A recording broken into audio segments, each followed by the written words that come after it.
नमस्कार दोस्तों, हिंदी क्लास में आपका स्वागत है। दोस्तों आज की क्लास में अकबर बीरबल की कहानी है। दोस्तों बहुत ही मज़ेदार, बहुत ही इंटरेस्टिंग कहानी है। दोस्तों अंत तक बने रहिए और देखिए इस कहानी के लास्ट में क्या होता है। जब बीरबल बच्चा बना, जब बीरबल है सो बच्चा बन जाते हैं, उस समय की कहानी है। दोस्तों देखिए, एक बार की बात है, बीरबल को दरबार आने में देरी हो गई। राजा अकबर बेसब्री से बीरबल का इंतज़ार कर रहे थे।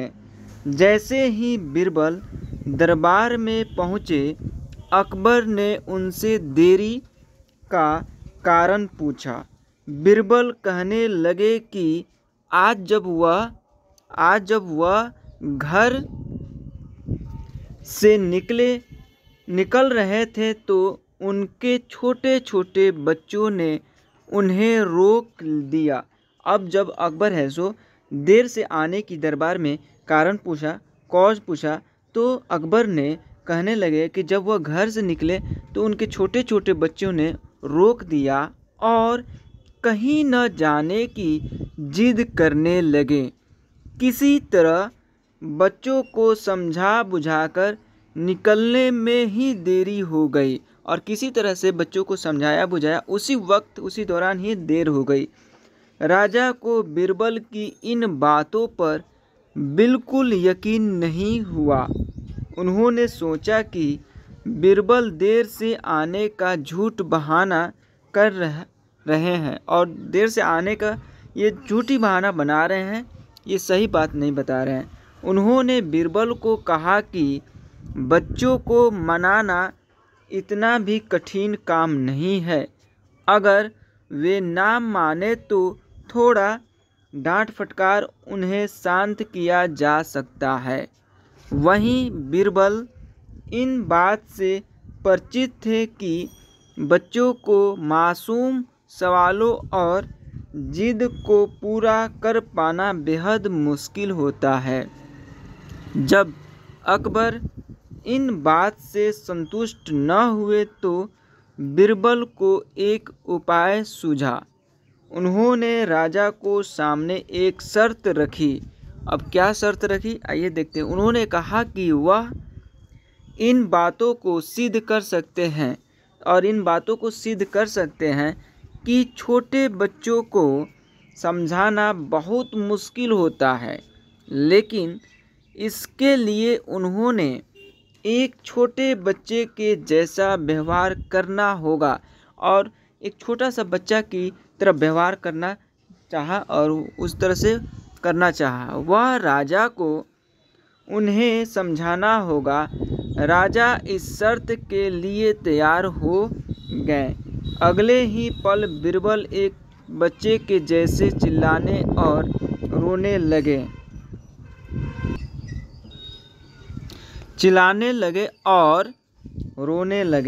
राजा ने उन्हें मनाने के लिए उन्हें अपनी गोद में उठा लिया और राजा भी उन्हें गोद में उठा लेते हैं उन्हें मनाने के लिए, ये भी गजब करते हैं। बीरबल गोद में बैठकर राजा की लंबी मूँछों से खेलने लगे और बीरबल भी है सो राजा के जो लंबी लंबी मूँछ थे उससे वह खेलने लगते हैं। जिस तरह से बच्चा एक एक्टिविटी करता है, व्यवहार करता है, सेम उसी तरह यह कर रहे हैं। कभी वे बच्चों की तरह मुंह बिगाड़ते तो कभी मूँछों को खींचने लगते।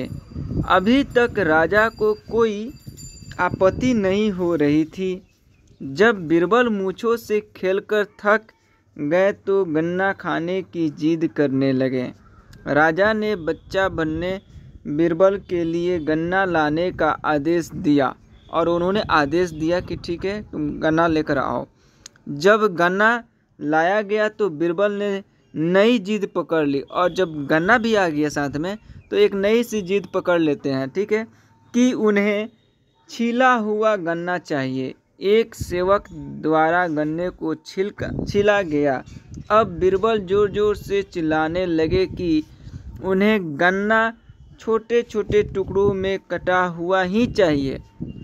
उनकी जिद को पूरा करने के लिए गन्ने को छोटे छोटे टुकड़ों में काटा गया और छोटे छोटे टुकड़े में काट दिया गया। जब राजा ने इन टुकड़ों को बीरबल को खाने के लिए दिया तो बीरबल ने उन टुकड़ों को ज़मीन पर फेंक दिया, और जब ये खाने के लिए दिया गया तो ज़मीन पर फेंक दिया। ठीक है। अब क्या होता है कि राजा को यह देखकर बहुत गुस्सा आया, और राजा को जब देखते हैं ये सब चीज़ें देखते हैं तो उन्हें बहुत गुस्सा आता है। उन्होंने गुस्से से बीरबल से पूछा, तुमने गन्ने को नीचे क्यों फेंका? चुपचाप से इन्हें खा लो। डांट सुनाकर बीरबल अब और भी जोर से रोने व चीखने लगे, और डांट सुन कर के बीरबल और बहुत पहले से ज़्यादा अब रोने लगे, चीखने लगे, चिल्लाने लगे। अकबर ने प्यार से पूछा, कहो बीरबल, तुम क्यों रो रहे हो? बीरबल ने जवाब दिया, मुझे अब छोटा नहीं एक बड़ा गन्ना चाहिए। अकबर ने उन्हें एक बड़ा गन्ना लाकर दिया, लेकिन बीरबल ने उन बड़े गन्ने को, अब क्या होता है कि उन्हें बड़े गन्ने को हाथ तक नहीं लगाया गया। अब उस बड़े को गन्ने को हाथ तक नहीं लगाया गया। अब राजा अकबर का गुस्सा बढ़ रहा था। अब राजा अकबर का गुस्सा बढ़ रहा था।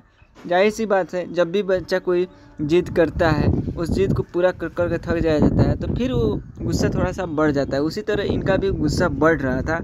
उन्होंने बीरबल से कहा कि तुम्हारी जिद के अनुसार तुम्हें बड़ा गन्ना लाकर दिया गया है, तुम इससे न खाकर रो क्यों रहे हो? बीरबल ने जवाब दिया, मुझे इन्हीं छोटे छोटे टुकड़े को जोड़कर एक बड़ा गन्ना खाना है। राजा ने बीरबल की इस जिद को सुनकर अपना सिर पकड़ लिया और अपनी जगह जाकर बैठ गए, और अपनी जगह पे सिंहासन पे जाकर बैठ जाता है। ठीक है। उन्हें परेशान देखकर बीरबल ने बच्चा बनने का नाटक खत्म किया और राजा के समक्ष गए। उन्होंने राजा से पूछा, क्या अब आप इस बात से सहमत हैं कि बच्चों को समझाना यकीनन एक मुश्किल काम है? राजा ने हाँ में सिर हिलाया और बीरबल को देख मुस्कुराने लगे। दोस्तों, इस कहानी से क्या सीखें, आइए देखते हैं। कहानी से सीख। इस कहानी से हमें यह जानने को मिलता है कि बच्चे बहुत मासूम होते हैं। अक्सर हम उन्हें नादान सवालों का जवाब नहीं दे पाते हैं, लेकिन फिर भी उन्हें प्यार से समझाकर व उनके उदाहरण देकर उनकी जिद को, जिज्ञासा को शांत किया जा सकता है। दोस्तों, इस कहानी कैसा लगा आप कमेंट करके बताइए। आप भी किसी बच्चे से कोई शरारत से कुछ समझे हैं, बुझे हैं, या हंसी आया है, या कोई भी कमेंट करना चाहते हैं उस जिद्दी बच्चे से के लिए, तो आप प्लीज़ कमेंट कीजिए और कमेंट करके बताइए। और कहानी कैसी लगी ये भी कमेंट कीजिए। मिलते हैं अगले क्लास में, तब तक के लिए जय हिंद, जय भारत। दोस्तों, अगर चैनल पे आप नए हैं तो प्लीज़ चैनल को सब्सक्राइब कीजिए, बेल आइकन दबा दें ताकि रोज़ का क्लास आपको मिलता रहे। ठीक है, मिलते हैं अगले क्लास में। Thanks for watching.